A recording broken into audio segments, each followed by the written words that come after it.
Hello दोस्तों, स्वागत है आप सभी का आपके अपने YouTube channel target botany classes में। दोस्तों, इस वीडियो में हम लोग सीटेट पेपर 2 के एसएसटी टॉपिक से क्वेश्चन का प्रैक्टिस करेंगे। ओके, एसएसटी मतलब सामाजिक विज्ञान, ठीक है। और ये प्रैक्टिस जो है प्रैक्टिस सेट नंबर 4 है। ओके, तो देखते हैं 60 में से 60 कौन लेके आता है। चलिए क्वेश्चन पर चलते हैं भाई। देखिए, पहला क्वेश्चन है। पहला क्वेश्चन मतलब 31 से ही स्टार्ट होगा। देखिए, BCI का तात्पर्य है क्या है भाई? BCI का तात्पर्य क्या है? ऑप्शन नंबर फर्स्ट ही सही है, before common era. Okay, before common era का BC के स्थान पर उपयोग में लाया जाता है। BC का पूर्ण रूप बिफोर क्राइस्ट है, ठीक है। BC का फुल फॉर्म है बिफोर क्राइस्ट, ठीक है। ग्रेगोरियन कैलेंडर में ईसवी ईसा मसीह के जन्म के बाद के वर्षों को दर्शाता है और ईसा पूर्व उनके जन्म से पूर्व के वर्षों को दर्शाता है। ओके, आगे देखते हैं अगला क्वेश्चन। देखिए, ऋग्वेद की मूल रचना संस्कृत भाषा में हुई थी। ओके, आगे देखते हैं अगला क्वेश्चन। देखिए, बौद्ध धर्म में बोधिसत्व थे। कौन थे भाई? बौद्ध धर्म में बोधिसत्व कौन थे? वे लोग जिन्होंने निर्वाण यानी प्रबोध प्राप्त किया। ओके, ऑप्शन नंबर बी सही है। आगे देखते हैं अगला क्वेश्चन। देखिए, पृथ्वी दिन कहलाता है। पृथ्वी दिन कहलाता है क्या भाई? पृथ्वी द्वारा अपने अक्ष पर घूमने में लिया गया समय, ठीक है। ऑप्शन नंबर फर्स्ट सही है। पृथ्वी द्वारा अपनी अक्ष पर एक चक्कर पूरा करने में लिया गया समय पृथ्वी दिवस कहलाता है। पृथ्वी अपनी अक्ष पर एक चक्कर 23 घंटे 50 मिनट 4.06 सेकंड में लगाती है। ओके, आगे देखते हैं अगला क्वेश्चन। देखिए, निम्नलिखित पर्वत प्रकारों में से कौन सा भ्रंशन द्वारा उत्पन्न होता है? बताइए भाई। ऑप्शन नंबर डी सही है, अवरोधी पर्वत। अवरोधी पर्वत भ्रंशन द्वारा उत्पन्न होता है। भ्रंशन पर्वत या बलाक पर्वत का निर्माण पृथ्वी के ऊपरी सतहों में भ्रंशन के द्वारा भूभाग के ऊपर उठने अथवा बहुत बड़े भाग के टूटकर ऊर्ध्वाधर रूप से विस्थापित होने से होता है। ओके, आगे देखते हैं अगला क्वेश्चन। कोयला एक उदाहरण है। किसका उदाहरण है भाई? अवसादी शैल का। ओके, ऑप्शन नंबर ए सही है। आगे देखते हैं अगला क्वेश्चन। देखिए, 19वीं सदी में कौन सा आदिवासी समूह मुख्यतः बकरियों का पालन करता था?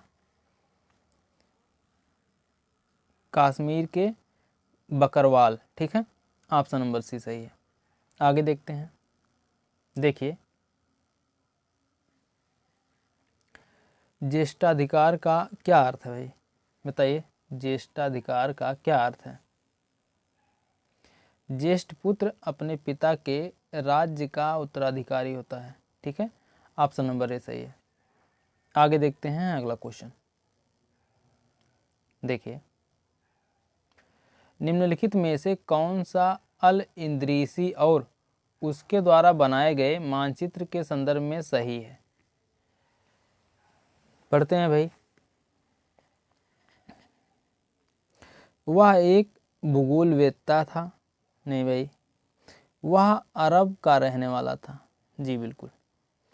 श्रीलंका भारत की उच्च शिक्षा से ऊंचा प्रतीत होता है। श्रीलंका भारत की उच्च शिक्षा से ऊंचा प्रतीत होता है। ओके, तो इसका ऑप्शन नंबर बी सी सही हो जाएगा। बी सी दोनों सही है। ओके, आगे देखते हैं। देखिए भाई, मिलान करना है सूची फर्स्ट का सूची सेकंड के साथ। तांबा के क्षेत्र और राज्य। चलिए भाई, मिलान करते हैं। देखिए, तांबा के क्षेत्र चंद्रपुर, ठीक है। चंद्रपुर का है भाई, चंद्रपुर का मिलान किस राज्य में होगा? चंद्रपुर, बताइए भाई। चंद्रपुर महाराष्ट्र। ओके, चंद्रपुर महाराष्ट्र। हासन, हासन जो है, हासन कर्नाटका। खम्मान, खम्मान आंध्र प्रदेश। और खेतरी राजस्थान। ठीक है, मिलान हो गया भाई। आगे देखते हैं अगला क्वेश्चन। देखिए, उत्तराधिकार की मुगल परंपराएं किस पर आधारित थी? बताइए भाई, किस पर आधारित थी? देखिए, आपको बता दें कि जिस ऑप्शन पर टिक लगा हुआ है रेड कलर से, तो उसे आप लोग सत्य मत समझ लीजिएगा कि सही होगा, गलत भी हो सकता है भाई। ठीक है, तो आप लोग अपने माइंड से सोच समझ कर जवाब दीजिए, ना कि ऑप्शन में जो टिक लगा हुआ है उसे देखकर बता दे भाई यही ऑप्शन सही होगा, वो ऑप्शन गलत भी हो सकता है। ओके, तो बताइए इनमें कौन सा ऑप्शन सही है?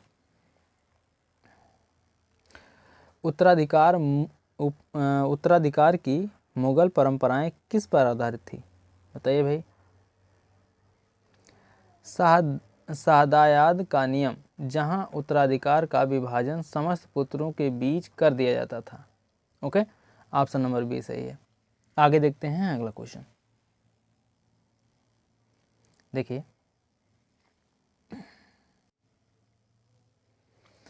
देखिए, निम्नलिखित में से कौन से कथन बिरसा आंदोलन के विषय में सही है? बताइए भाई। बिरसा का आंदोलन आदिवासी समाज को सुधारने का आंदोलन था। जी बिल्कुल सही है। बिरसा अपने जीवन के उत्तरार्ध में मिशनरियों और हिंदू जमींदारों को लगातार विरोध करने लगे। ये भी सही है भाई। ठीक है, आगे देखते हैं। अंग्रेज मुंडाओं की पारंपरिक भूमि व्यवस्था को पुनः स्थापित करने की कोशिश कर रहे थे। नहीं भाई, गलत है। बिरसा के अनुयायियों ने बिरसा राज्य के प्रतीक के रूप में लाल झंडा फहराया। नहीं भाई, ये भी गलत है। ठीक है, तो ऑप्शन नंबर फर्स्ट सही हो जाएगा आपका। ए और बी सही है, बाकी और गलत है। ठीक है, आगे देखते हैं अगला क्वेश्चन। देखिए,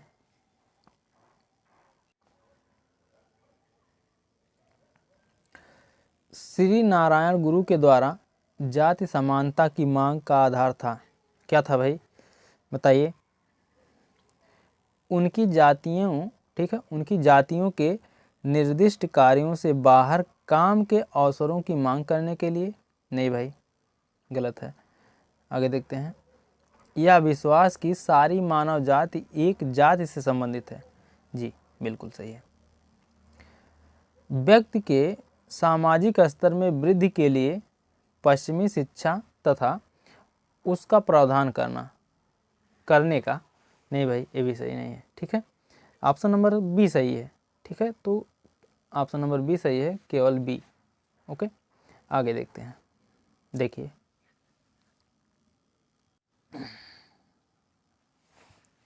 देखिए, अपनी पुस्तक स्त्री पुरुष तुलना में ताराबाई शिंदे ने आलोचना की। किसकी आलोचना की भाई? पुरुषों और महिलाओं के बीच सामाजिक अंतरों का। ठीक है, ऑप्शन नंबर पहला ही सही है। महिलाओं और पुरुषों के बीच प्राकृतिक अंतरों की। नहीं भाई, ऑप्शन नंबर फर्स्ट सही है। देखिए, यहाँ पर केवल ए सही है। आगे देखते हैं। देखिए भाई, कथन आ गया, पढ़ते हैं भाई।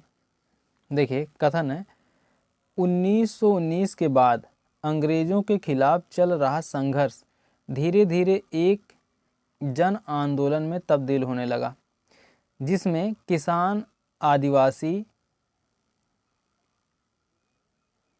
विद्यार्थी और महिलाएं बड़ी संख्या में जुड़ते गए और महात्मा गांधी एक जन नेता के रूप में सामने आए। ठीक है, कथन भी है। देखिए भाई, कथन भी है, कई बार गांधी जी का नाम लेकर आदिवासियों और किसानों ने ऐसी कार्रवाइयाँ की जो गांधीवादी आदर्शों के अनुरूप नहीं थी। ठीक है भाई, दोनों के दोनों ऑप्शन सही है। देखिए ऑप्शन नंबर सी सही है, ए और बी दोनों सही है। आगे देखते हैं अगला क्वेश्चन। देखिए मिलान करना है भाई। देखिए प्राथमिक क्रियाएं क्या है भाई, बताइए प्राथमिक क्रियाएं क्या है। प्राथमिक क्रियाएं हैं कृषि और मत्स्य पालन है भाई, मत्स्य यहाँ पर रहेगा। ठीक है, कृषि और मत्स्य। ठीक है, और द्वितीयक क्रियाएं कौन सी हैं भाई? द्वितीयक क्रियाएं हैं डबल रोटी, ब्रेड पकाना और कपड़ा बुनना। ओके, आगे देखते हैं। और तीसरा का तो तीसरे से हो जाएगा भाई। तृतीय क्रियाएं व्यापार और यातायात। ठीक है, ऑप्शन नंबर बी सही हो जाएगा। आगे देखते हैं अगला क्वेश्चन। देखिए अगला क्वेश्चन है, भारतीय संविधान की निम्नलिखित अनुसूची में से किसमें से संबंधित प्रावधान है कि जमीन पर संसद और राज्य विधानसभाओं के सदस्यों की अयोग्यता दल बदल की जा सकती है। बताइए भाई किस अनुसूची में शामिल है? अनुसूची 10वीं अनुसूची में। ठीक है, ऑप्शन नंबर डी सही है। दल बदल के आधार पर सांसदों एवं विधायकों की निर्हयता का संबंध भारतीय संविधान की 10वीं अनुसूची में है। ठीक है, आगे देखते हैं अगला क्वेश्चन। देखिए भारतीय संविधान की कौन सी अनुसूची राज्यों और केंद्र शासित प्रदेशों को राज्यों की परिषद में सीटों के आवंटन से संबंधित है? बताइए भाई। चौथी अनुसूची। ओके, ऑप्शन नंबर फर्स्ट सही है। भारतीय संविधान में मूलतः 8 अनुसूचियां थीं, परंतु बाद में 4 अनुसूचियों को और जोड़ा गया। अतः भारतीय संविधान में अब 12 अनुसूचियां हैं। चौथी अनुसूची का संबंध राज्यसभा के सीटों के आवंटन से है। ओके, आगे देखते हैं अगला क्वेश्चन। देखिए 73वें संवैधानिक संशोधन अधिनियम के तहत निम्नलिखित में से कौन सा प्रावधान अनिवार्य प्रावधान नहीं है? बताइए भाई कौन से प्रावधान? ऑप्शन नंबर बी सही है, पंचायतों और वित्तीय अधिकार प्रदान करना। ओके, आगे देखते हैं अगला क्वेश्चन। देखिए ज़्यादा डिटेल नहीं बता रहे हैं भाई, क्योंकि वीडियो ज़्यादा लॉन्ग हो जाएगा, इसलिए कम ही कोशिश करते हैं कम से कम एक्स्ट्रा इन्फॉर्मेशन देने की, ताकि जो है आप लोग ज़्यादा से ज़्यादा क्वेश्चन का प्रैक्टिस कर पाएँ। ठीक है, देखिए भारतीय संविधान के अनुच्छेद 19 के अंतर्गत निम्नलिखित में से कौन सा स्वतंत्रता के अधिकार के रूप में गारंटीकृत नहीं है? बताइए भाई क्या गारंटीकृत नहीं है? बलात् श्रम से मुक्त। ठीक, ऑप्शन नंबर सी सही है, बलात् श्रम से मुक्ति।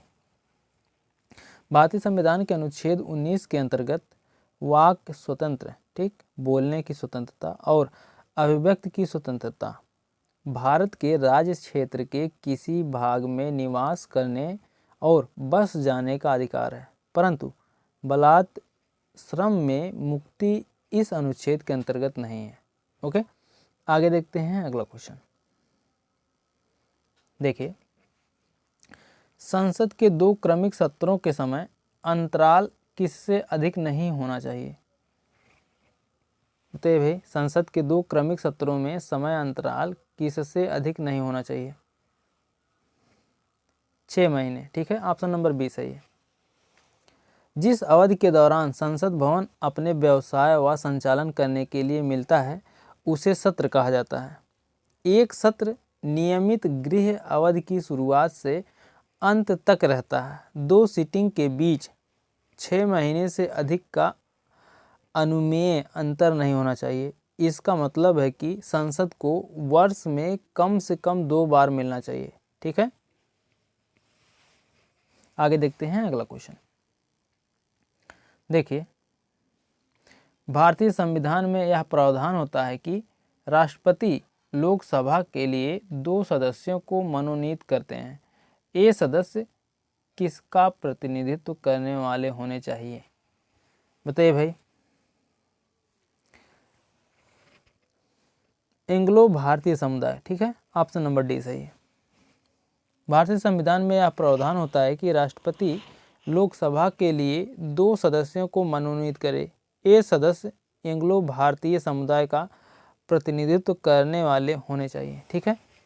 आगे देखते हैं अगला क्वेश्चन। देखिए,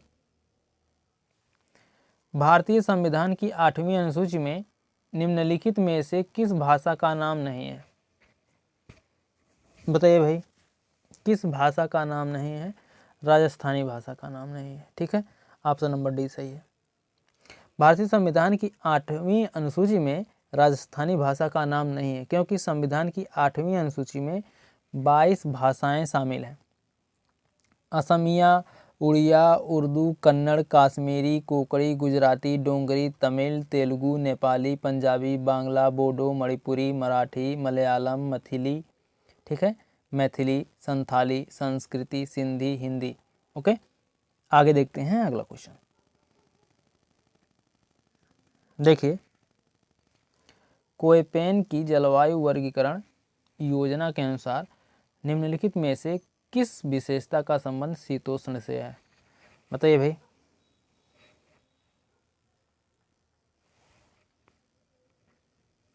सबसे ठंडे महीने का औसत तापमान 18 डिग्री या अधिक होता है, ठीक है, ऑप्शन नंबर बी सही है। आगे देखते हैं अगला क्वेश्चन। देखिए, प्लास्टिक की किस्म जो जैव निम्नीकरणीय है और हाल ही में समाचारों में रही है, जो संगठक इसे जैव निम्नीकरणीय बनाता है, वह है कौन सा है भाई? बताइए। पेट्रोलियम, ठीक है, ऑप्शन नंबर डी सही है। आगे देखते हैं अगला क्वेश्चन। देखिए,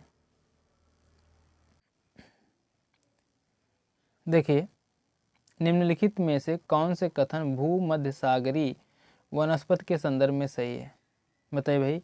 यह केवल यूरोप, अफ्रीका एवं एशिया के भूमध्य सागर के समीप वाले प्रदेशों में पाई जाती है। नहीं भाई, गलत है। आगे देखते हैं। इन क्षेत्रों में आमतौर पर संतरा, अंजीर एवं अंगूर जैसे नींबू वंश यानी सिट्रस के फल पैदा किए जाते हैं। सही है। वन्य जीवन कम है, ठीक है, ऑप्शन नंबर बी सही है, बी सी, ठीक है। आगे देखते हैं अगला क्वेश्चन।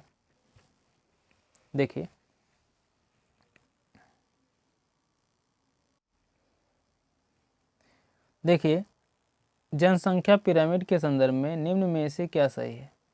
सही पहचाना भाई। कुल जनसंख्या विभिन्न आयु वर्ग में विभाजित होती हैं, जैसे 5 से 9 वर्ष, 10 से 14 वर्ष इत्यादि। ओके, बिल्कुल सही है भाई। आगे देखते हैं।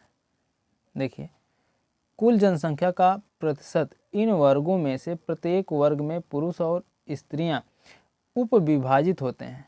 जी बिल्कुल सही है। आगे देखते हैं। जनसंख्या की आयु लिंग संरचना से आशय विभिन्न वायु वर्गों में केवल महिलाओं की संख्या से है। नहीं भाई, गलत है। इसलिए ऑप्शन नंबर फर्स्ट सही है, ए और बी सही है। ओके, आगे देखते हैं। देखिए, निम्नलिखित में से किस सेल में जीवाश्म मिलने की संभावना है? औषधि सेल में भाई। ओके, आगे देखते हैं अगला क्वेश्चन। देखिए, औषधि सेल में ही है। देखिए, ऑर्गेनिक खेती में क्या भाई? ऑर्गेनिक खेती में क्या? ऑर्गेनिक खेती में प्राकृतिक खाद तथा कीटनाशकों यानी पेस्टिसाइड का प्रयोग किया जाता है। ओके, ऑप्शन नंबर सी सही है। आगे देखते हैं। इसमें थोड़ा जान लीजिए भाई। ऑर्गेनिक खेती में प्राकृतिक खाद तथा कीटनाशकों यानी पेस्टिसाइड का प्रयोग किया जाता है। FYM, ठीक है, FYM खाद, वर्मी कंपोस्ट, हरी खाद, NADEP, ठीक है, खाद तेल केक को जैविक खाद तथा PSB, VAM एजोस्पाइरिलम एजेटोबैक्टर, ठीक है, एजेटोबैक्टर जो जैव उर्वरक के रूप में प्रयोग किया जाता है। ठीक है, आगे देखते हैं। देखिए, निम्नलिखित में से किस वर्ष में भारतीय जनसंख्या वृद्धि नकारात्मक थी? बताइए भाई, किस वर्ष में? 1921 में। ओके, आगे देखते हैं अगला क्वेश्चन। देखिए,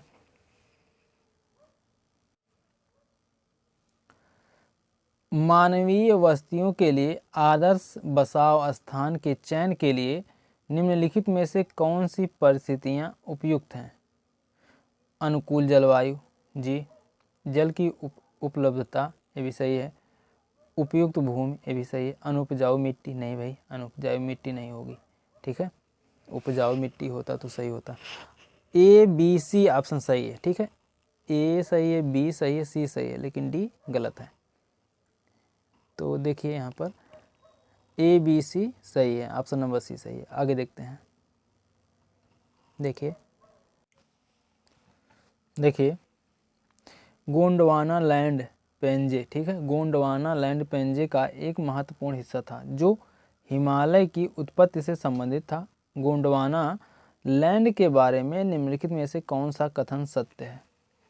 बताइए भाई।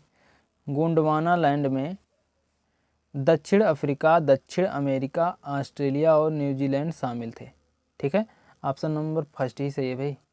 आगे देखते हैं अगला क्वेश्चन। देखिए, बैताल देउल मंदिर उड़ीसा में स्थित है। बैताल देउल, ठीक, बैताल देउल मंदिर भुवनेश्वर उड़ीसा में स्थित है। इस मंदिर का निर्माण 8वीं शताब्दी में कराया गया था तथा यह मंदिर माता चामुंडा को समर्पित है। आगे देखते हैं अगला क्वेश्चन। मिलान तो पहले से हुआ भाई, देखते हैं कौन सा मिलान सही है, कौन सा गलत है। ठीक है, हम लोग मिलान करते हैं। देखिए, आदिवासी समुदाय और स्थान,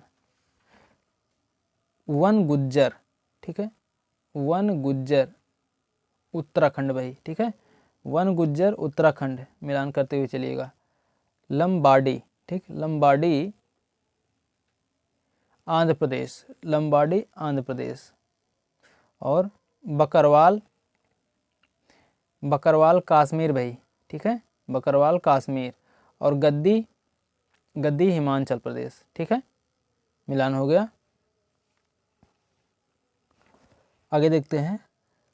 देखिए, इसमें ऑप्शन नंबर बी सही है। देखिए, अगला क्वेश्चन है।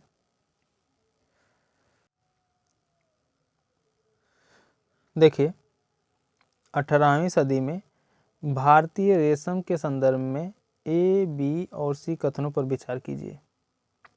पहला A है, भारतीय रेशम की यूरोपीय बाजारों में भारी मांग थी। बिल्कुल सही है भाई। और दूसरा है, भारतीय रेशम की अच्छी गुणवत्ता सबको आकर्षित करती थी और भारत का निर्यात बढ़ा। ठीक, ये भी सही है। ऑप्शन A, ऑप्शन B दोनों सही हैं। भारतीय रेशम उत्पादक इस व्यापार से अच्छे कमाते थे। ठीक है, अच्छा कमाते थे या अच्छे कमाते थे, ये भी सही है भाई। तो ABC सभी के सभी ऑप्शन सही है। ऑप्शन नंबर D सही है। ओके, आगे देखते हैं। फिर से मिलान करना है भाई, करते हैं मिलान। देखिए सूची फर्स्ट का सूची सेकंड के साथ। भाषाविद, भाषाविद, एक मिनट भाई, जो कई भाषाओं को जानता है और पढ़ता है। ठीक है, भाषाविद जो कई भाषाओं को जानता है और पढ़ता है। ओके। और मुंशी, मुंशी जो फारसी पढ़ना लिखना और पढ़ाना जानता है। मुंशी जो फारसी पढ़ना लिखना और पढ़ाना जानता है, सी है। और प्राच्यवादी, प्राच्यवादी भाई बताइए, प्राच्यवादी का संबंध किससे है? जो एशिया की भाषा और संस्कृत का गहन अध्ययन करता है। ठीक है, ऑप्शन नंबर सेकंड के साथ मिलान। अब इसे स्किप करना होगा भाई, एक ऑप्शन और है, उसे भी देखते हैं। देखिए वर्नाकुलर, वर्नाकुलर जो स्थानीय भाषा या बोली जो मानक भाषा से अलग है। ठीक है, हो गया ना। आगे देखते हैं, इसमें ऑप्शन नंबर सी सही हो जाएगा। हम लोग मिलान कर लिए, अब भाई ऑप्शन मारने की कोई ज़रूरत ही नहीं। आगे देखते हैं। देखिए किन आबादियों की अन्योन्य क्रियाओं में दोनों ही प्रजातियों को लाभ होता है? बताइए भाई। ऑप्शन नंबर बी सही है, म्यूचुअलिज्म। ठीक है, आगे देखते हैं। क्वेश्चन रिपीट हुआ भाई, किसी दूसरे पिछला जो प्रैक्टिस सेट हम लोगों ने सॉल्व किया उसमें एक क्वेश्चन आया हुआ था। देखिए भारत में वह कौन सा राज्य है जिसमें या जिसने सर्वप्रथम राज्य के सभी घरों की छतों पर वर्षा जल संचय की संरचना का निर्माण अनिवार्य कर दिया? बताइए भाई। केरल। ये भी देखिए क्वेश्चन रिपीट हुआ है। ठीक है, हम लोग इन सब का प्रैक्टिस कर चुके हैं एक बार, ये सब मतलब एग्ज़ाम में कई बार पूछे गए हैं, इसलिए जो है क्वेश्चन रिपीट हो रहे हैं। भाषा बोल रहे हैं। भारत में केरल वह राज्य है जिसने सर्वप्रथम राज्य के सभी घरों की छतों पर वर्षा जल संचय की संरचना का निर्माण अनिवार्य कर दिया। ओके, आगे देखते हैं अगला क्वेश्चन। देखिए निम्नलिखित में से किसका संबंध स्थानिक प्रजाति यानी एंडेमिक स्पीसीज से है भाई? बताइए। देखिए ये भी क्वेश्चन रिपीट हुआ है, कई क्वेश्चन रिपीट हुए हैं भाई। जो क्वेश्चन रिपीट हो रहे हैं ना वो इम्पोर्टेंट है, इसे याद रखिएगा आप लोग। देखिए वे प्रजातियां जो केवल किसी विशिष्ट क्षेत्रों में पाई जाती हैं, सामान्यतः प्राकृतिक या भौगोलिक रुकावटों के कारण अलग थलग होती हैं। ठीक है, ऑप्शन नंबर सी सही है।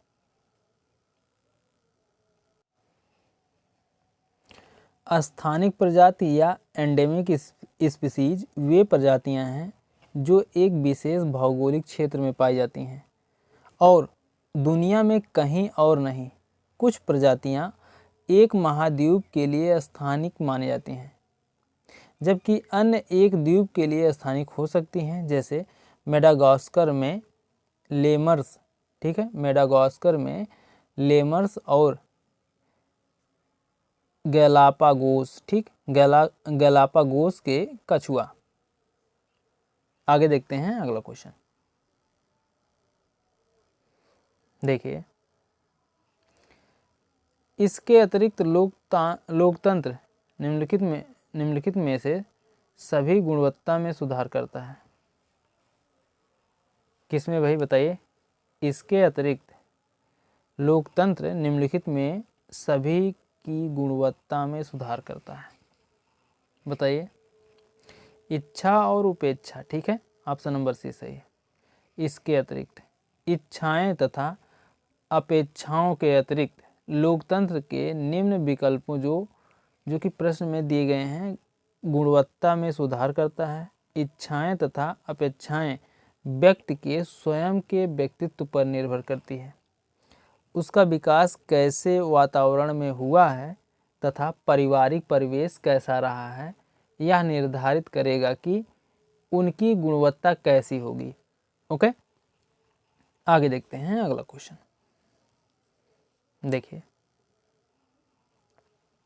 देखिए सामाजिक विज्ञान शिक्षण पर राष्ट्रीय फोकस समूह के अनुसार निम्नलिखित में से किसे सामाजिक विज्ञान शिक्षा में प्रमुख चुनौतियों के रूप में माना जाता है? किसे माना जाता है भाई? इसे गैर उपयोगितावादी विषय के रूप में माना जाता है। जी बिल्कुल। आगे देखते हैं। यह केवल सूचना प्रसारित करता है। बिल्कुल। जानकारी की अधिकता है। सही है, ये भी सही है। ठीक है। गणित अनावश्यक रूप से एकीकृत है। ये गलत है भाई। आगे देखते हैं। मुख्य रूप से यूरोपीय परिप्रेक्ष्य से मिलकर बनता है। नहीं भाई, ये भी गलत है। ठीक है। ऑप्शन नंबर फर्स्ट सही हो जाएगा। ए, बी और सी तीनों सही हैं और बाकी दो ऑप्शन गलत हैं। आगे देखते हैं अगला क्वेश्चन। देखिए समावेशी सामाजिक विज्ञान कक्षा की मूलभूत विशेषता क्या है? बताइए भाई, क्या है? सभी बच्चों का नामांकन होता है। ठीक है। ऑप्शन नंबर बी सही है। समावेशी शिक्षा इंक्लूसिव एजुकेशन से आशय उस शिक्षा प्रणाली से है जिसमें एक सामान्य छात्र एक दिव्यांग छात्र के साथ विद्यालय में अधिकतर समय बिताता है। दूसरे शब्दों में कहें तो समावेशी शिक्षा विशिष्ट आवश्यकता वाले बालकों को सामान्य बालकों से अलग शिक्षा देने की विरोधी है। समावेशी सामाजिक विज्ञान कक्षा की मूलभूत विशेषता यह है कि इसमें सभी बच्चों का नामांकन होता है। मतलब सभी बच्चे एक साथ बैठकर एक ही कक्षा में बैठकर पढ़ते हैं। ठीक है। इंक्लूसिव एजुकेशन का मतलब है। ओके। आगे देखते हैं। अगला क्वेश्चन है, समवयस्कों के ज्ञान और पांडित्य के महत्व को समझने को किस परिप्रेक्ष्य में महत्व दिया गया है? बताइए भाई, किस परिप्रेक्ष्य में महत्व दिया गया है? रचनावादी। ठीक है। ऑप्शन नंबर डी सही है। कंस्ट्रक्टिव रचनावादी उपागम में समवयस्कों के ज्ञान एवं पांडित्य के महत्व को समझने की प्रक्रिया को महत्व दिया जाता है। ओके। आगे देखते हैं अगला क्वेश्चन। देखिए भूगोल की एक शिक्षिका अपनी कक्षा में प्राकृतिक वनस्पतियों के बारे में पढ़ाना चाहती है। ठीक है। भूगोल की एक शिक्षिका अपनी कक्षा में प्राकृतिक वनस्पतियों के बारे में पढ़ाना चाहती है। अपनी कक्षा में इस विषय के लिए उपयुक्त सत्र हेतु वह निम्नलिखित में से क्या योजना बना सकती है? बताइए भाई, क्या योजना बना सकती है? बताइए कौन सा ऑप्शन सही होगा? विभिन्न वृक्षों के चित्र लाना, विद्यार्थियों को नरम काष्ठ से बनी कुछ चीजें लाने को कहना। दोनों सही है भाई। विभिन्न वनों व उनमें पाई जाने वाली वनस्पति की विशेषताओं और तुलनाओं को दर्शाता हुआ चार्ट लाना। ठीक है, ये भी सही है। और जलवायु का वनस्पति की प्रकृति पर प्रभाव की चर्चा करना, ये भी सही है। ठीक है। सभी के सभी ऑप्शन सही है भाई। ए, बी, सी, डी सभी के सभी ऑप्शन सही है। ऑप्शन नंबर डी सही है। आगे देखते हैं अगला क्वेश्चन। देखिए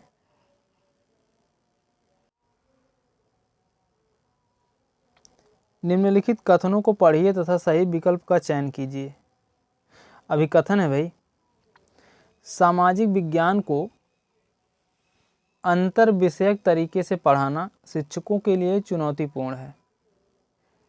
और कारण है, सामाजिक विज्ञान की पाठ्यपुस्तकों में अधिकतर पाठ विषयगत, दृष्टिगत जैसे इतिहास या भूगोल से ही लिखे गए हैं। सही है भाई, ये भी सही है। तो इसमें ऑप्शन जो है ए सही हो जाएगा। दोनों ए और आर सही हैं तथा आर सही व्याख्या करता है ए की। ओके। आगे देखते हैं अगला क्वेश्चन। देखिए अगला क्वेश्चन है,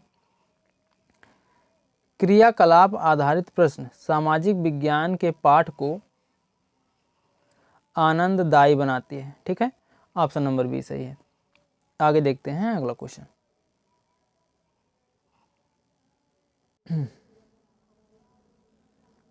देखिए, निम्नलिखित प्रश्नों में से कौन सा समालोचनात्मक चिंतन का आकलन करने का अवसर उपलब्ध करवाता है? बताइए भाई, कौन सा? बताइए कौन सा ऑप्शन सही है।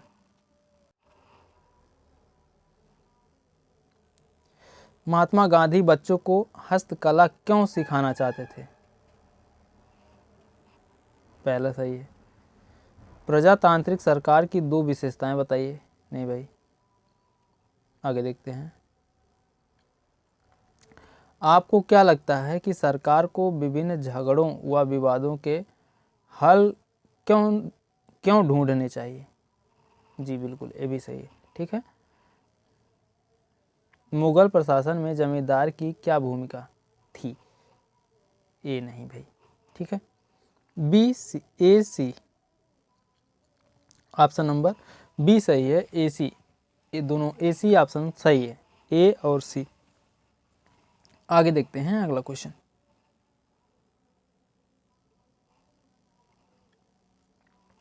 देखिए, निम्नलिखित में से कौन सी सामाजिक विज्ञान कक्षा में विद्यार्थियों की शैक्षिक गतिविधियों पर बिताए गए समय को बढ़ाने के लिए सर्वोत्तम है? बताइए भाई, कौन सा ऑप्शन सही है? नए विषयों पर चर्चा करने से पहले सभी शिक्षार्थियों को अलग अलग परियोजनाएं देना। ठीक है। ऑप्शन नंबर बी सही है। आगे देखते हैं अगला क्वेश्चन।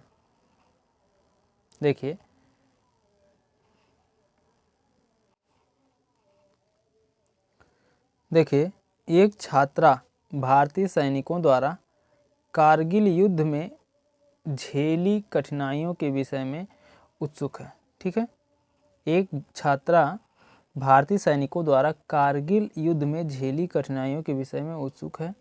वह कुछ सैनिकों का इंटरव्यू लेती है जिन्होंने इस युद्ध में हिस्सा लिया था। इन सैनिकों को निम्नलिखित में से क्या माना जा सकता है? बताइए भाई। प्राथमिक स्रोत। ठीक है। ऑप्शन नंबर बी सही है, और बाकी को पढ़ने की ज़रूरत ही नहीं। प्राथमिक स्रोत, छात्रा द्वारा उन सैनिकों का इंटरव्यू लेना जो कारगिल के युद्ध में हिस्सा ले रहे थे या लिए थे। सैनिक घटना का प्रत्यक्षदर्शी है, अतः प्राथमिक स्रोत हैं ये। ठीक है। आगे देखते हैं अगला क्वेश्चन। देखिए,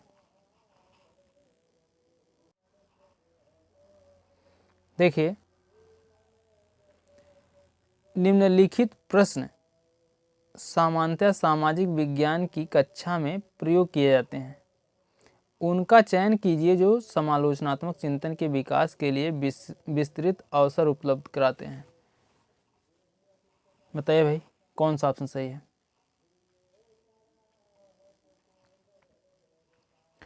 नमक आंदोलन को उपनिवेशवाद के विरुद्ध प्रतिरोध के संकेत के रूप में माना जाता है, या फिर नमक आंदोलन उपनिवेशवाद के विरुद्ध प्रतिरोध का प्रभावशाली प्रतीक था? क्या आप इस कथन से सहमत हैं? अपने उत्तर पुस्तिका में पुष्ट कीजिए। ठीक है। तो ऑप्शन नंबर बी ही सही है भाई। देखिए, नमक आंदोलन उपनिवेशवाद के विरुद्ध प्रतिरोध का प्रभावशाली प्रतीक था। क्या आप इस कथन से सहमत हैं? अपने उत्तर की पुष्टि कीजिए। बिल्कुल सही है भाई, ऑप्शन बी। ठीक है। आगे पढ़ लेते हैं। नमक आंदोलन उपनिवेशवाद के विरुद्ध प्रतिरोध का प्रभावशाली प्रतीक क्यों है, इसे स्पष्ट करने के लिए नमक आंदोलन पर चर्चा कीजिए। नहीं भाई।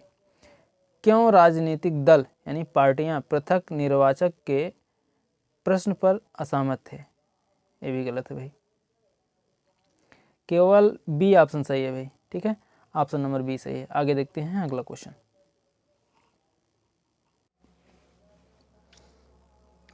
देखिए,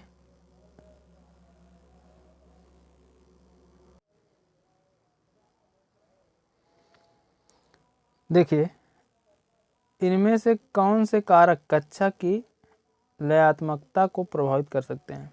पीने की पानी की उपलब्धता, सही है भाई।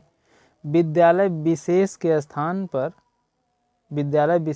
स्थान और उस माह का मौसम, ठीक है, ये भी सही है। आवागमन के साधनों की उपलब्धता, वार्षिक उत्सव की तैयारी, सभी के सभी सही है भाई। ए बी सी और डी, ठीक है, एक डी ऑप्शन है भाई। ए बी सी और डी चारों के चारों ऑप्शन सही है। आगे देखते हैं अगला क्वेश्चन। देखिए,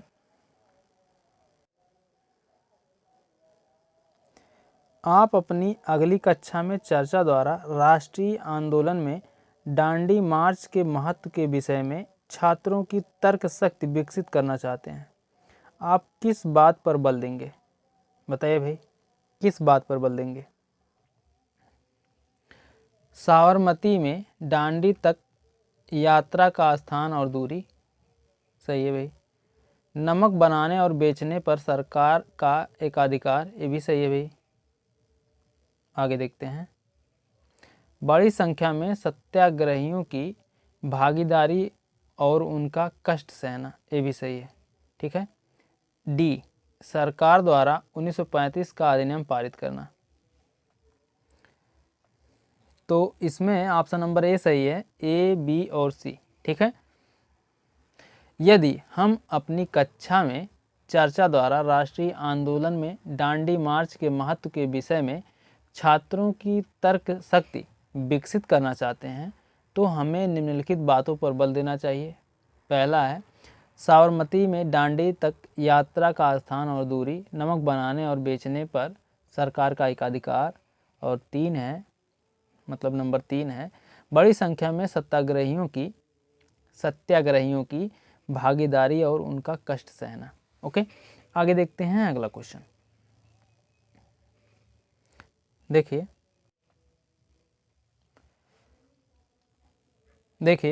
एक शिक्षिका अपनी विद्यार्थियों से भारतीय मीडिया में महिलाओं का चित्रण विषय पर बातचीत करना चाहती है।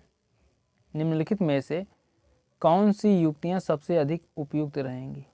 बताइए भाई। कई समाचार पत्रों के विज्ञापनों पर चर्चा करना, एक स्थानीय नेता का साक्षात्कार करना, नहीं भाई। आगे देखते हैं। कोलाज बनाना और कक्षा में उसे प्रदर्शित यानी प्रेजेंटेशन करना, ठीक है। एसी ये दोनों ऑप्शन सही है, ठीक है, एसी ऑप्शन सही है। आगे देखते हैं अगला क्वेश्चन। देखिए,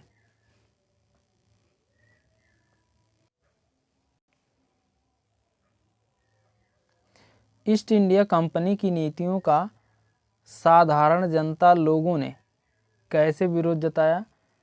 इस बात का अध्ययन करने के लिए निम्न में से कौन सा एक द्वितीयक स्रोत का उदाहरण है? बताइए भाई, कौन सा है? मेरठ में 1857 में हुए विद्रोह पर एक इतिहासकार का शोध प्रबंध। ओके, ऑप्शन नंबर फर्स्ट सही है। आगे देखते हैं अगला क्वेश्चन। देखिए, संग्रहालय के भ्रमण के समय एक इतिहास के शिक्षक को ध्यान केंद्रित करना चाहिए। संग्रहालय में प्रदर्शित वास्तविक वस्तुओं को दिखाने पर, ठीक है, ऑप्शन नंबर बी सही है। आगे देखते हैं अगला क्वेश्चन। देखिए,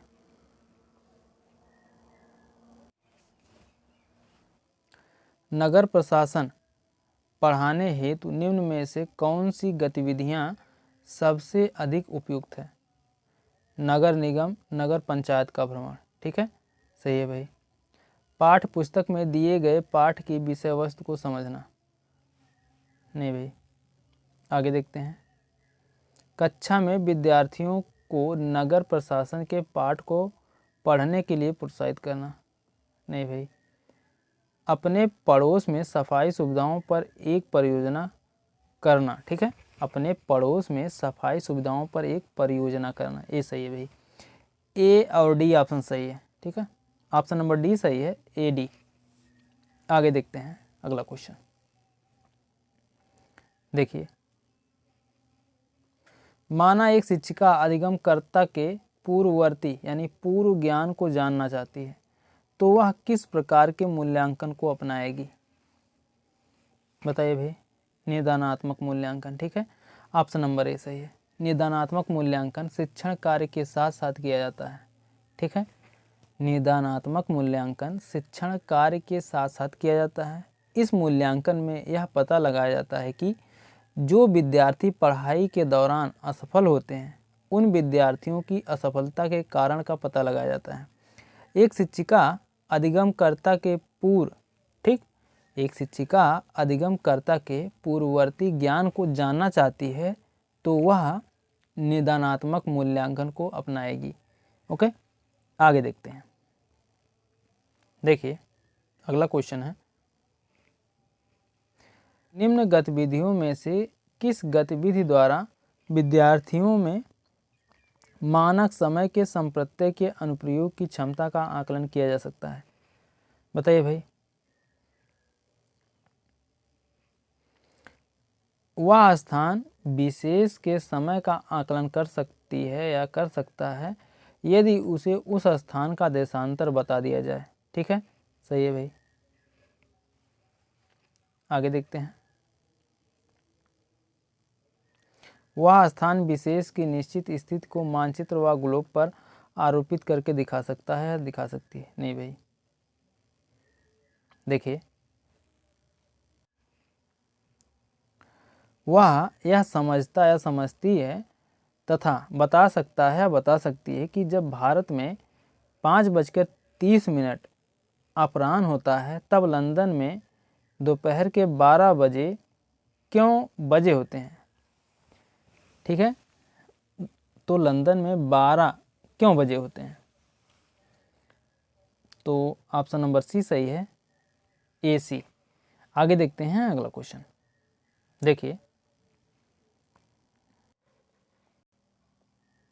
देखिए, बाल केंद्रित शिक्षा शास्त्र है। क्या है भाई? बाल केंद्रित शिक्षा शास्त्र क्या है? बाल केंद्रित शिक्षा शास्त्र है बच्चों के अनुभवों, उनके विचारों और उनकी सक्रिय सहभागिता को प्राथमिकता देना, ठीक है। ऑप्शन नंबर फर्स्ट ही सही है।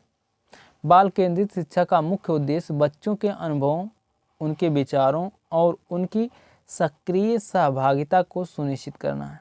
राष्ट्रीय पाठ्यचर्या रूपरेखा 2005 एनसीएफ 2005 में इसकी अनुशंसा की गई है। आगे देखते हैं अगला क्वेश्चन।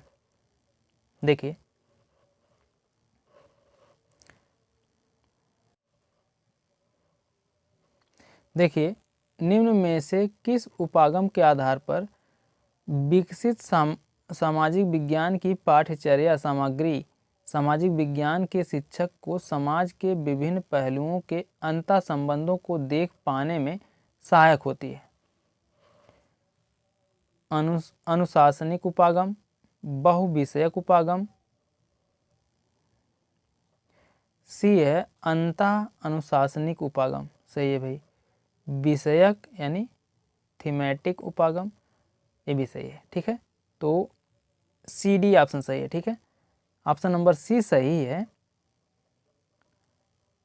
केवल सी और डी सही है। ओके, तो दोस्तों ये तो थे एसएसटी के 60 क्वेश्चन, ठीक है। 60 क्वेश्चन। आप लोग कमेंट करके बताइए कि आप लोगों का कितना क्वेश्चन सही हुआ। और आप लोगों से कहना चाहते हैं कि अगर आप लोग हमारे चैनल पर नए हैं तो चैनल को सब्सक्राइब कर लीजिए, बेल आइकन को भी प्रेस कर दीजिए, ताकि हमारे हर नए वीडियो का नोटिफिकेशन आप तक हमेशा पहुंचता रहे। और सभी सब्जेक्ट का आप लोगों को अगर प्रैक्टिस करना है तो आपके अपने YouTube channel target botany classes के प्लेलिस्ट में जाइए। वहाँ से हिंदी, सीडीपी, विज्ञान, मैथ, एसएसटी सभी के प्रैक्टिस क्वेश्चन मिल जाएंगे और सभी के प्रीवियस ईयर क्वेश्चन पेपर मिल जाएंगे, ठीक है। 2011 से लेकर 2024 तक के जितने भी सीटेट के एग्ज़ाम हुए हैं सभी के प्रीवियस ईयर क्वेश्चन पेपर उपलब्ध हैं आपके अपने YouTube channel target botany classes पर, ठीक है। तो वहाँ से जाइए, आप लोग भर भर के प्रीवियस ईयर क्वेश्चन पेपर का प्रैक्टिस कीजिए, प्रैक्टिस क्वेश्चन का प्रैक्टिस कीजिए, ठीक है। तो मिलते हैं नेक्स्ट वीडियो में, तब तक के लिए जय हिंद, जय भारत, वंदे मातरम।